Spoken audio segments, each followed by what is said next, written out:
DW Africa Link. Northern Nigeria has been robbed, villages emptied, farms abandoned, families torn apart and displaced by floods, banditry, and communal clashes. Over 2.6 million people are living in displacement across the region, forced from their homes, surviving on the margins. Schools shattered, healthcare unavailable, food insecure, dreams deferred. Amid this crisis, the Nigerian government's resettlement plan rose amid cautious hope to rebuild communities, restore agriculture, reopen schools, and bring back normalcy. But now, renewed attacks are threatening to undo those fragile gains.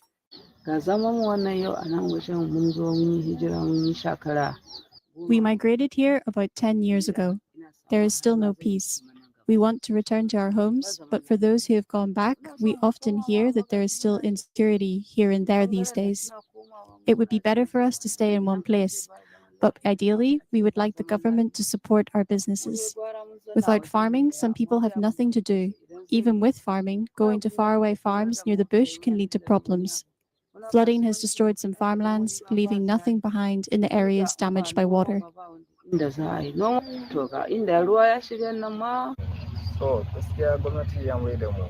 Actually, the government returned us, but due to security concerns, we came back again. The government should intervene to support us in one way or another, because honestly, we are suffering here. This situation is not just affecting our livelihoods, but also our mental and emotional well-being. The government should come to our aid immediately. I pray that they will.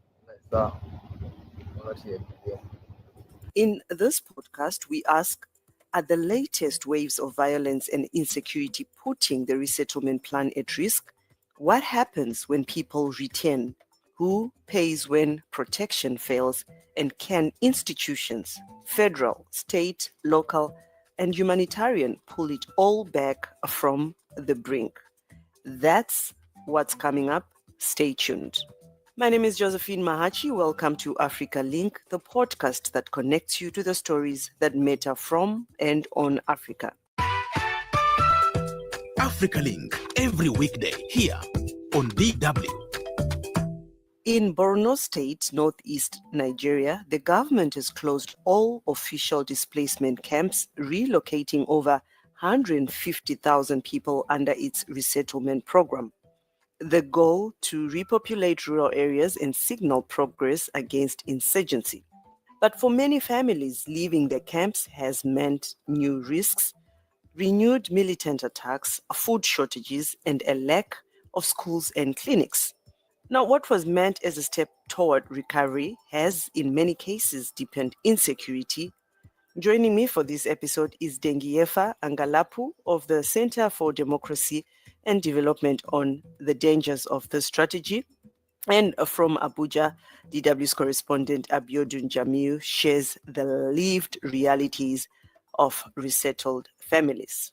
I'll just start with you, Abiodun, if you can just give us a brief overview of exactly what is happening for us to have this discussion today. Okay, thank you, Josey. Because of the attacks in the northeast, the Borno State government has a model where they plan to resettle the IDPs, internally displaced person, back to community, where there have been no recorded attacks in those areas, and this is according to the governor to project a semblance of normalcy, that the state is getting back to normalcy, and the fact that to win communities or IDPs of dependence and aid and build the resilience of the Borno people that they are known to be. So basically, that's actually what the resettlement plan has been about. They resettle them IDPs in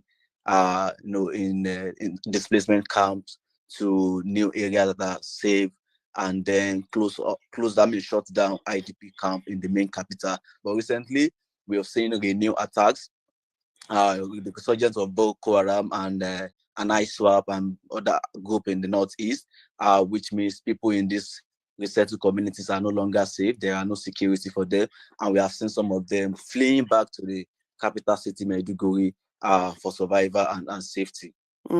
If you can just expand a bit on these renewed attacks, Abiodun, before I tend to Dengiyefa. Okay, for context, Boko Haram and ISWAP have been the major groups in the northeast, carrying out attacks with the hope of instituting an Islamic caliphate in the northeast, and it started way back as 2009. So we had major attacks in the region, and some parts to north central Nigeria, where they had over the years there was some kind of normalcy where the Nigerian government recorded some success regarding stemming the tide of some of the violence we recorded in those regions. But recently, as far back as January early this year, we have ISWAP conducting, even using drones to carry out attacks, carrying out series of attacks on military formations, and recently we also have attacks on civilian populations like that. So it has been a huge concern for the IDPs. They were resettled the communities. Now that these attacks are resurging, they're coming back in full force. And because of the fact that our military is stretched, since we have other resources in the northeast already been deployed to other parts of the country where there are conflicts. So it provides a window of opportunity for jihadists to actually stage a comeback, and it's been a very big issue trying to contain the situation now. Right. Now, Dengiyefa, to come to you, the government presents camp closures as a way to, in quotes, reclaim depopulated rural areas. From a security perspective, how realistic is this strategy, and what does it mean really for the fight against insurgency? Yeah, thank you so much. So for context, I think that we need to understand, Jamiu has done a very good job by taking us history lane to understand, some of the challenges that the Borno State has faced, and also the residents have faced over time. But for context, it is good to understand the perspective of the government and why probably they want the IDPs to go back to these resettlement camps. And this conflict has lasted for like 15, 16 years now, and that's quite a long time. It's a long time for people to live in an IDP camp, and you might want to ask, how long will this last? So you can understand from the perspective of the government to say, okay, I think it is time for us to resettle them. It is time for them to live some kind of normal life. It is time to give dignity back to these people. It is time for them to go back to their farms and all of that. I think this is the thinking that, that went through the resettlement process. However, it is quite sad that recently we've had a resurgence of the Boko Haram, whether ISWAP or JAS. So that has actually made it very complicated. Remember, we had a lull in violence where there was some sort of decline in violent attacks and incidences, and it was almost celebrated. In fact, in 2017-16, thereabout, the former president Muhammadu Buhari came to say Boko Haram has been technically defeated. I mean, this is to tell you that beyond after the 2015 and 2014 attacks, there was some kind of lull in violence. So you can see the thinking that went through the idea that probably now that we've achieved a lot of these kind of successes, we need to begin to resettle communities. Now, are there advantages to that? Yes, there are advantages, because when local communities are resettled, they reclaim places where we call ungoverned spaces. These were places, these were communities of people, these were farmlands of people, so they reclaim these spaces. What happens also is that we now have human intelligence there, so they're able to give the government, report about some unknown movements or suspicious movements. So they become early warning platforms once they are resettled in those places. But if nobody is there, it is difficult for the government to get information. Now, why is it problematic? It becomes problematic when you tell people to resettle and then you don't have the capacity to protect them.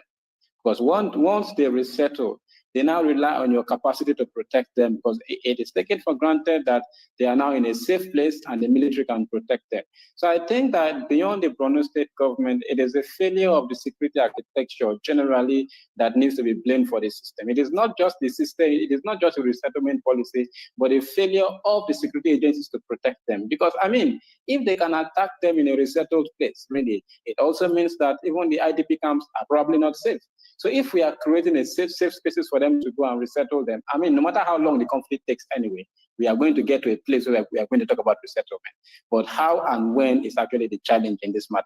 Right, how and when. But then, Dengiyefa, also the other thing people would want to know is what risks exactly do these resettled families face when they are like moved back to areas where, you know, these insurgent groups are still active? I think that the challenge is really the fact that we've resettled people and we've not given them adequate protection, adequate security. So what it now means is that we are bringing them back to the rule of the bandits, the rule of the terrorists, the rule of the Boko Haram. That's what it actually means. Because if you take them to a particular community and you don't effectively govern them, there are people that will govern them. And unfortunately, these people that will govern them are the terrorists. So let's just say you resettle them, and then the terrorists come back to say, well, you are now back to us, so you have to pay taxes, you know, before you can access your farm, or you even have to pay taxes, or you have to subject yourself to, you know, to our conflict resolution processes or to our rule, really. So it is the fact that I think the basic challenge is that we resettled people without giving them adequate security or governance model. So sorry, before I attend to you, Abiodun, just with you still, Dengi, do you think then the Nigerian government is finding it hard to really deal with this insecurity issues? Like they have to be fighting on the other side and also in ensuring that the resettled people have security. Do you feel like there's a gap there that now maybe NGOs or maybe just the international community should also intervene? Yes, there are actually gaps, you know, that international agencies, NGOs can actually come in to plug. This requires a whole of society approach. That means that, you know, the communities, NGOs, international partners needs to come on board. So early warning signals, for example, when these communities have been settled, you know, we expect, for example, by now, even before these attacks that happened, we expect that international NGOs or even NGOs locally should have gone to this community to say, what are the threat levels? What have you been seeing? We shouldn't have waited for these attacks to really happen before we know that these communities are vulnerable. And if you go to these communities and ask them, they probably will tell you that long before even these major attacks on these resettlement centers happened, they have been vulnerable. Probably they've been seeing signs, they've been seeing threats and all of that, that probably must have been ignored. So we need to put our hands together to see that once a policy has been put in place, we have to investigate the viability of this policy before an attack so that we don't start, you know, beating a dead horse or start, you know, taking medicine after death. So I think it's very important. Put in early warning signals and ensure that once the early warning signal does not lead to any response, you know, the international agencies are able to shout about it to say, well, the communities are complaining that they are seeing strange faces up and down, but yet early response system is not working as such. So I think it's very, very important that we take a whole of society approach. Unfortunately, I do not know, you know, how this resettlement plan was broadly deliberated and accepted by all before it was implemented. Right. Now, Abiodun, turning to you as our eyes and ears on the ground, we know that you've been following this government's camp closure program closely, and you've even visited some of these resettlement sites. What exactly did you see? You know, families were promised security and basic services in their new communities. Is that reality? Did they get everything that they were promised? And we know that even some of these displaced people are describing it as a second displacement. Just to understand what exactly that means. The reality on the ground is actually wide and very different from what was promised and the reality on the ground. What they mean by second displacement, they're talking about the feeling of being uprooted over and over again. You know, in the first instance, they were displaced from their communities by Boko Haram, ISWAP, and JAS, and then they flee to the capital, living in camps for as many years. Now, they also felt like, okay, they were being displaced again by the state government, by states, because some of them were not consulted even before they settled back to some communities. They are now like settlers because these communities belong to some people. So some of them do not even have access to lands, to farm, because the locals there will not give them land. So most of the times they also have to go deep into the forest to get firewood to work on. At the end of the day, while going around to get this, they fell into the trap of terrorists and jihadists, and some of them are ransomed in such a way that when they are kidnapped, they ask for a huge, sum of money as ransom. And when they are unable to provide this, they are killed. So these are some of the concerns that some of them have when they said, when they describe it as second displacement. And apart from that, there's also a concern about their services in these communities, because some of them do not even have access to potable waters, do not have access to proper healthcare, because these are rural communities that are far off from city center, from semi-urban area, and something like that. For instance, the Daru Jamal attack that happened recently happened along the border with Cameroon, far off from the city center, far off from even semi-rural area that they can get distress. The authorities can actually respond to distress call. So these are examples of some of the things that we experience when we go into these communities to look at some of. In fact, we spoke with returnees in Maiduguri, where some of them are currently staying. Some people that flee from some of these resettled communities and currently in Maiduguri, they were also made the same concern about the fact that there are no services, there are no protections for them in this area. All right. Now, Dengiyefa, maybe just also to talk about suggestions, to try and weaken these groups, the ISWAP and counter-insurgency terms. Do you think repopulating rural areas actually can work in weakening these groups in the country, or it might actually end up strengthening them? Very interesting question, and I think that it is one that does not really have it doesn't really have a very straightforward answer, but I will categorically say that repopulation can actually weaken armed groups, because you are taking back the land, you're taking back the space, you're taking back the intelligence, you're taking back the agency, from the armed groups and all of that. But the population only weakens a armed group only when the state can protect the people. So if the state cannot protect the people, the population in that place is actually leading them into the arms of the armed group. It's like we have escaped from them and they are driving us back into their hands. So again, I would say repopulation weakens an armed group, yes. Because you're taking back the land, you're taking back the agency, you're taking back the intelligence, you're taking back the space. But then if it does not guarantee adequate protection for the people day and night for them to carry on their businesses, you're actually driving them back into a situation that they ran away from. So I think that we need to understand that before we take on or we implement some strategies. And then human rights groups also warn this policy actually ignores international standards on safe returns. Remember earlier I asked the gap that maybe the non-governmental organizations, international community can also fill. Dengi, how does this then tension between security goals and humanitarian principles play out in practice? And do you foresee government acting even on this to say, you know what, we need to do something about our people? Yes, I mean, I can understand from the aspect of the Borno State government, it is frustrating to have maintained IDP camps for over, for like 16, 15 years, and all of the regimented arrangements in those camps. But I would categorically say that the international human rights bodies are actually right. Closing camp shouldn't be the goal. Safe and dignified living is the goal. So we have to wait till the conditions are right before returns, should actually go ahead. So we shouldn't return when the conditions are not actually right.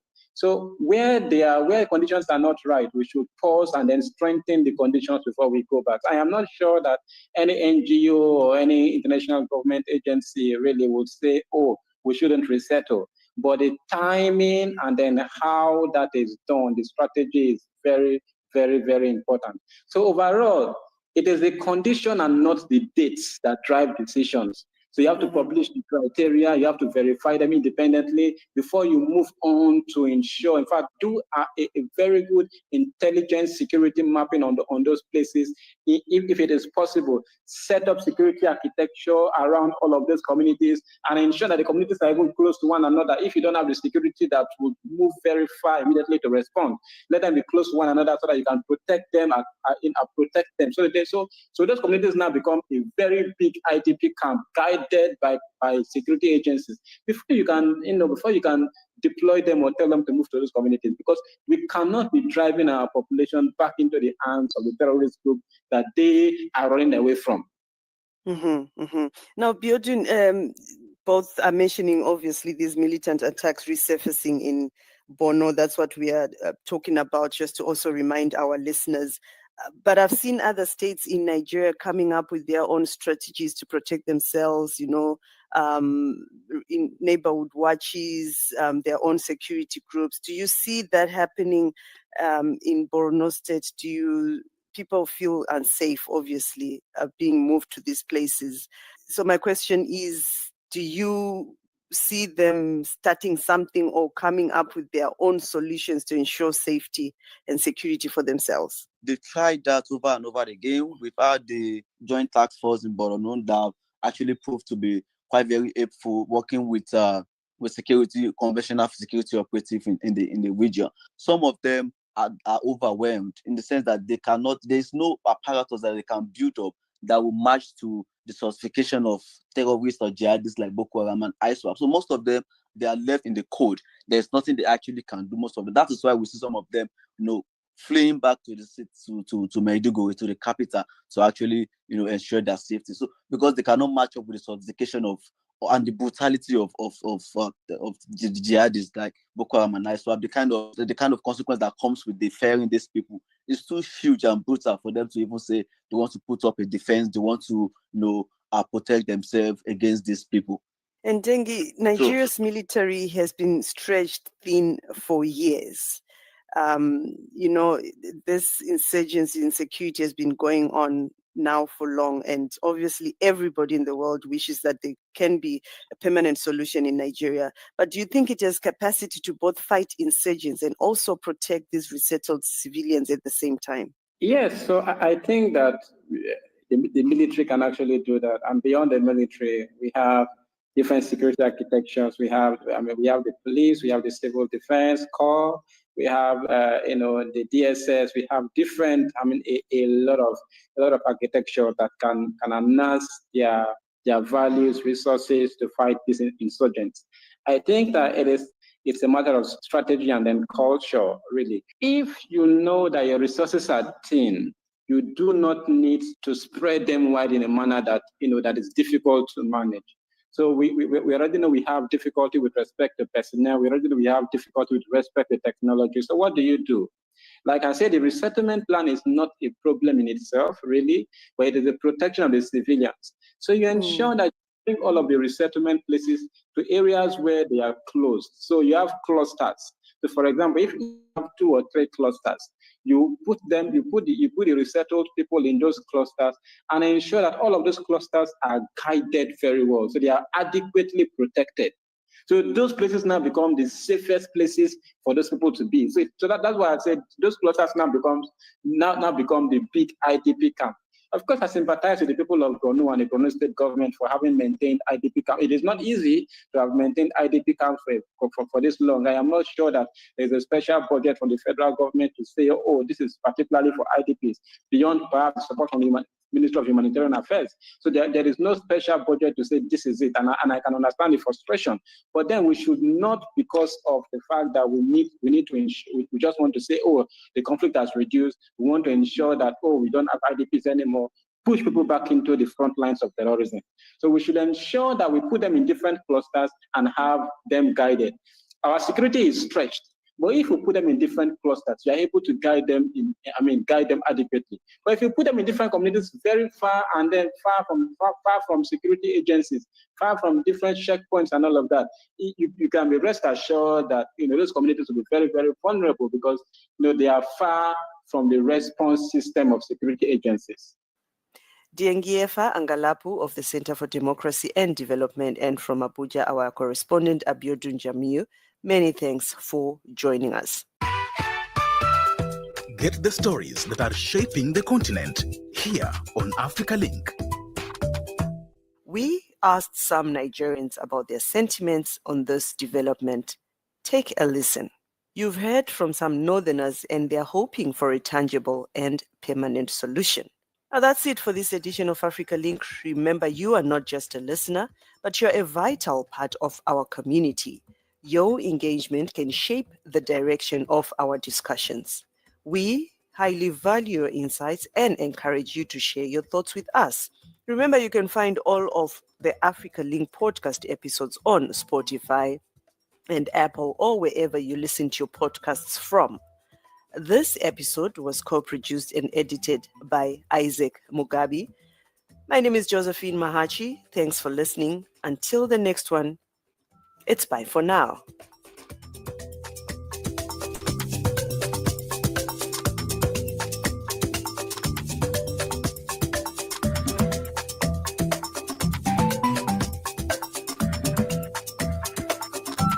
DW, made for minds.